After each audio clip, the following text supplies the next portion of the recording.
Ayan po, magandang araw mga ka-reaction by. So ito po no, pag-uusapan natin at panunuorin po natin ang nangyayari pong mga binitawan salita ni Secretary Gibo Teodoro, no?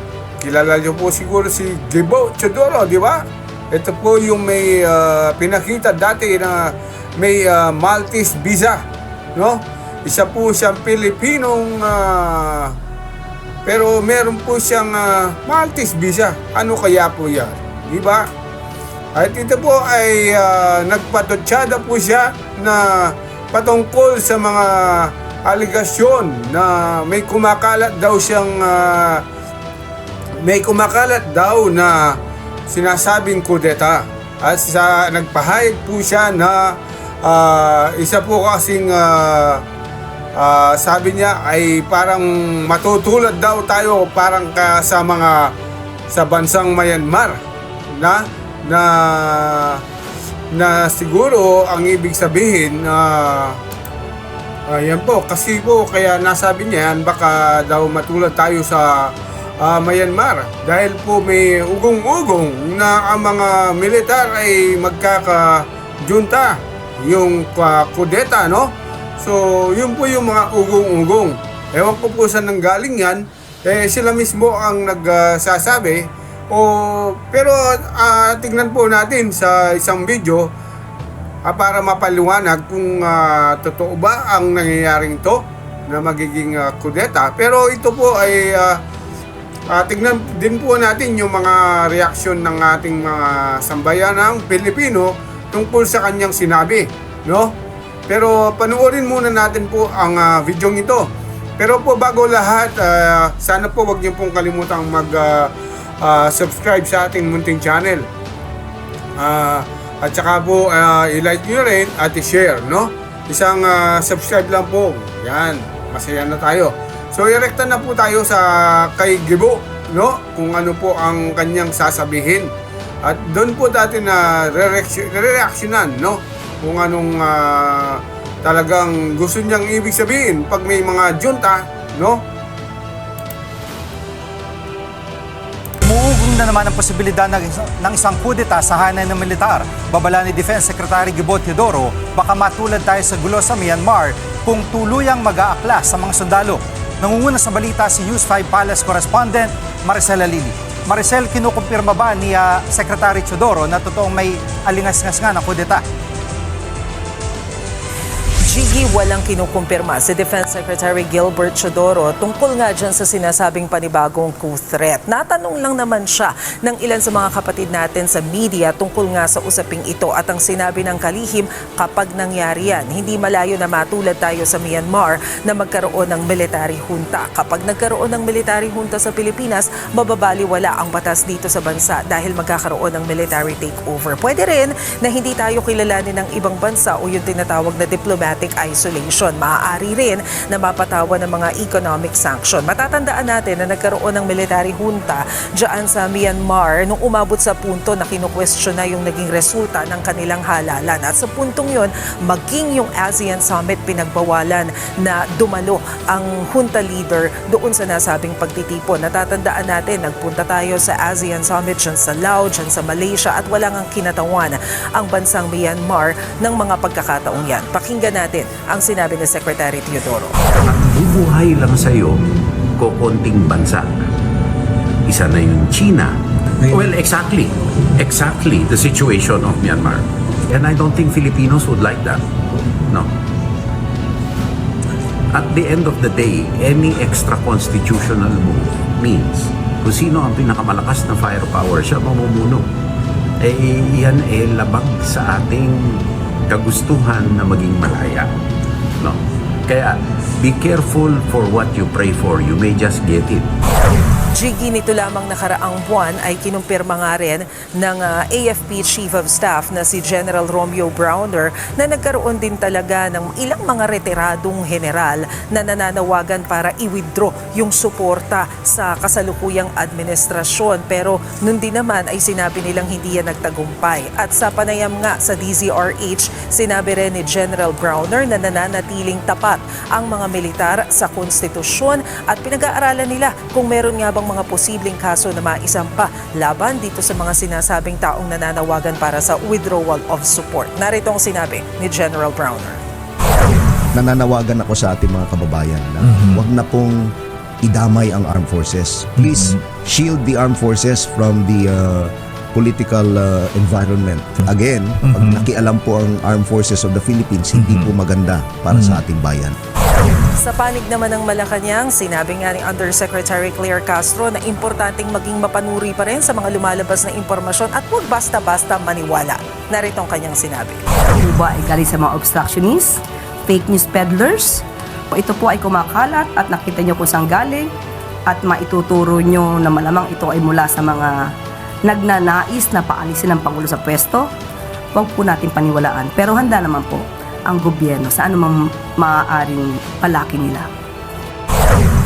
Yan muna ang latest. Balik sa iyo, Jiggy. Yan ang ulat ni Maricela Lili mula sa TV. Ayan, narinig po natin, pati si Auntie Claire, no? Ang sabi niya, fake news peddler daw eh. Ang balita ay hindi po fake news yun. Totoo po yun na tinanong lang ng isang mga taga-media kung mayroong mangyayaring ganon. Kay Secretary Gibo, no? Department of National Defense. Siyempre, alam mo naman ang media, magtatanong lang naman. Pero totoo yun. Fact po yun na tinanong lang yan. Pero hindi po fake news yun. Basahin po natin yung mga comment tungkol sa mga sinabi ni Secretary Gibo, no? Sa social media. Kung tama ba yun para sa kanya o mali yung sinabi niya. Yung mga ganyan, mga reaksyon niya po tungkol sa mga kudeta, no? Sa junta. Sandali lang po. Hanapin natin, no? So, ito po yung post ni Rob, no? So, sabi po niya, labag sa kagustuhan ng maging malaya. Paano yung labag yun, no? Nagbabala si Defense Secretary Gibo na sasapitin ng Pilipinas ang nangyaring sa Myanmar sakaling magkudeta ang mga armed forces of the Philippines, no, laban sa Administrasyong Marcos. Actually, ano po ito, napanood nyo naman na sabi ni General Browner na hindi naman po, wala naman pong sinasabing kudeta, no? Pero ito lang, parang imaginasyon na parang may mangyayari. Kaya na siguro na nabanggit ito ni Secretary Gibo, no? Ayon kay Teodoro, anumang extra-constitutional na akbang ay maaaring magdulot ng pagkawala ng pagkakilala ng ibang bansa sa Pilipinas at magpahinto sa kalakalan. Actually, ngayon pa lang humihinto na yung ibang kalakalan dito sa Pilipinas. Di ba? Ano pa si pinagsasabi niya? Kasi ikaw naman kahit ikaw nga mismo gusto mo nang umalis data ng Pilipinas Di ba? Meron kang isang Maltese citizenship. Di ba? Sa passport mo. Di ba? Giit niya na tanging ang mga nais magpabagsak ng gobyerno ang makikinabang sa ganitong hakbang. Actually po, ang ginigit ng mga tao ngayon ay ang corruption. Hindi yung para pabagsakin talaga ang régimen nito. Kaya pinapaalis lang para maayos ang bansang Pilipinas. Di ba? Pero kung sasabihin mo yan, parang gusto mong ibig sabihin, talagang hindi aalis sa pwesto kung sino mang nasa taas na yan. Dahil ang balak lang talaga nila pabagsakin, yun ang nasa isip nyo. Hindi po yun. ang nasa isip po ng mga taong bayan ay ang kapakanan ng mga ating mga kabataan, yung mga bata, yung maiwan tayo ay matatanda na, alam nyo naman kung gaano karami ang utang ng Pilipinas. Yan ang iniisip ng ating mamamayan. Natambak na po tayo sa utang. Yung ba sinasabi nyo yung kahihiyan na makikinabang ang ganitong mga nagpapabagsak ng gobyernong ito ang makikinabang? Siyempre, kung talagang maganda naman yung kahantungan, kung naayos po lahat yan, makikinabang po tayo lahat, lahat ng Pilipino. Kung kailangan talagang gawin ng paraan, kailangan talagang aksyonan. Siyempre, kung walang nangyayari, anong gagawin mo? Isipan mo, 3 taon na. Ganyan pa rin. Puro corruption, no? Kahit ikaw naman siguro makikita mo. Ito po, basahin natin, no? Ang mga iba. Ito, sabi nga ni Tikman Lea Santos, with all due respect, Mr. Chodoro, to describe that as a coup will be inaccurate. It was not an attempt to seize power. Yun, hindi po attempt para mag-seize ng power, but withdrawal of support from a corrupt and abusive leadership. Yun lang po, yung corrupt tsaka abuse leadership po. Yun yung abuse leadership, yung ganito po yun Talagang abuse naman po talaga Obvious naman. Halatang halata na ang dami nang sumisigaw sa buong mundo. Diba? Kahit buong mundo nga, mga reporter, kahit sino po, alam naman gaano kakurap ang Pilipinas ngayon. No? Tayo po number 1 sigurong corrupt, hindi lang alam ng mga talagang, kung talagang makikita mo, kaya hindi siguro masyadong naging number 3 pa lang tayo dahil siguro medyo mayaman-yaman pa ng konti ang Pilipinas kaysa yung mga ibang bansa na number 1, number 2 corruption. Pero darating po tayo doon pag ganyan pa rin. Pag hindi po naayos ang ating bansa. Di ba? So, ganun po ang ibig sabihin. Kasi obvious po leadership. Sa ibang bansa kasi po, pag nalaman nilang ang mga tao nagwuwelga na ganyan, na ayaw na sa'yo, kahit ikaw pa ay prime minister o presidente, sila na mismo ang bumababa sa pwesto. Dahil po isang kahihiyan na po yun, yung kakapal ng mukha mo, na ang dami na pong gustong magpababa sa'yo, ayaw mo pa. Yun po yung sinasabing abusive, no? Sa pagkakapangulo o pagkakapwesto, di ba? Sabi nga na, it was actually an act of loyalty, no? Not to a commander or a political figure, but to the will of the Filipino people who had long been betrayed.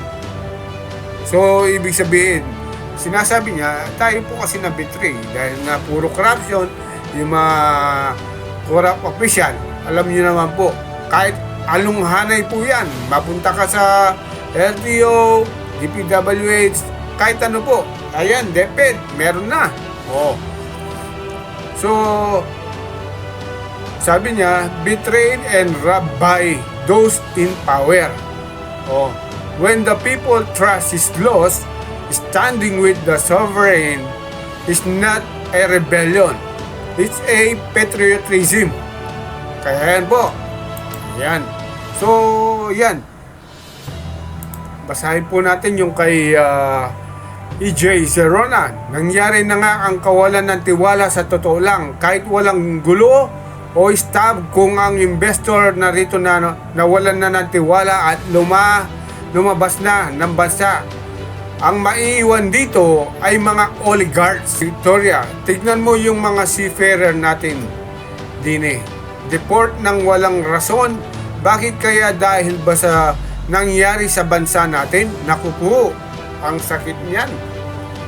Nadideport sa walang rason ang ating mga seafarer. Ay, nako, sakit po yan ha. Dahil po sa kagagawan ng ating bansang mga namumuno dito sa ating bansa. Hindi na po sila nahiya, no? Na pati yung mga ibang mamamayan na Pilipino sa ibang bansa, pinapahihiya nila, no? Wala na ba tayong integridad? Nawalan na ng tiwala ang mga ibang bansa sa atin. Totoo po yan. Wala na pong nagtitiwala din sa atin. Kala kasi ang mga ibang Pilipino porque nabinyagan na corruption, kala lahat ng mga Pilipino ay corrupt. Yung mga corrupt lang naman po yung mga opisyal. So sa mga taga-ibang bansa po mga ibang opisyal. Pero sa taga-ibang bansa, yung mga ibang lahi, wag naman po sana. Kayo na po balang mag-English. Tiwalaan lang po kayo sa mga manggagawang Pilipino. Wag lang sa mga ibang corrupt official. Kung meron po kayong ibang mga official na corrupt na Pilipino nakasama, medyo mag-isip-isip lang po kayo. Pero sa mga manggagawang Pilipino, sila po ay mapapagkatiwalaan nyo po sa yung mga taga-ibang bansa. You can trust them. All the Filipino who works very hard. Like yung mga skilled worker, laborer, yan. Baka mapagkatiwalaan po mga yan. Huwag lang po yung mga ibang politician, no? Mga ibang politician po yan. Talagang ganyan. Dito po sa Pilipinas talagang corrupt. Ewan ko po kung kailan magbabago yan.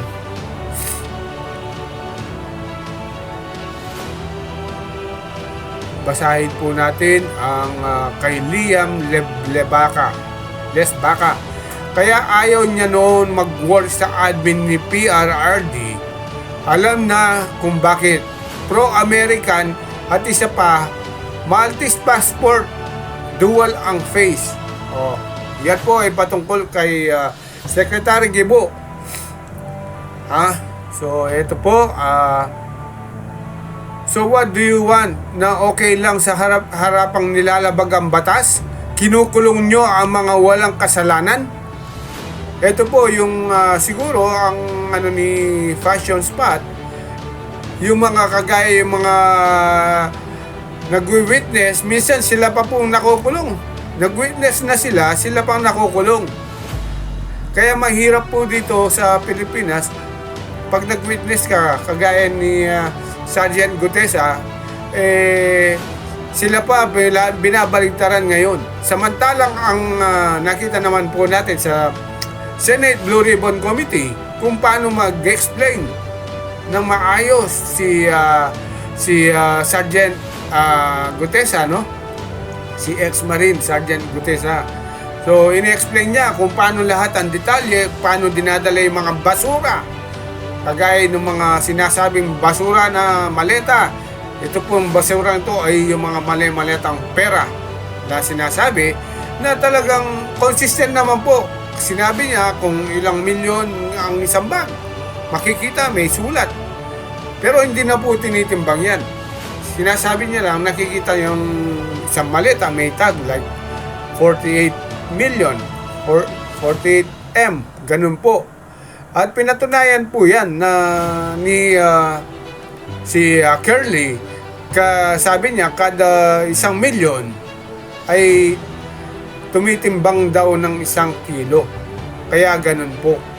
So nung tiniyak nga, tama, nagkakatimbang ng 48 kilos ang isang maleta na pera na 48 milyon, di ba? So si ex-Sergeant Marine Gutesa, sila ngayon po dinig-dinig lang, no? Parang siya pa ang gustong idemanda ngayon, baligtad. Samantalang yung inaakusa gagawing state witness na alam niyo naman kung sino. Si Martin Romualdez gagawing state witness. Ayos din, no? So yun po, dito muna magtatapos ang ating munting video. So sana po meron po tayong nalaman ng konti. Sana po huwag niyo pong kalimutang mag-subscribe. Maraming salamat din po sa lahat ng subscriber. Ayun po, God bless.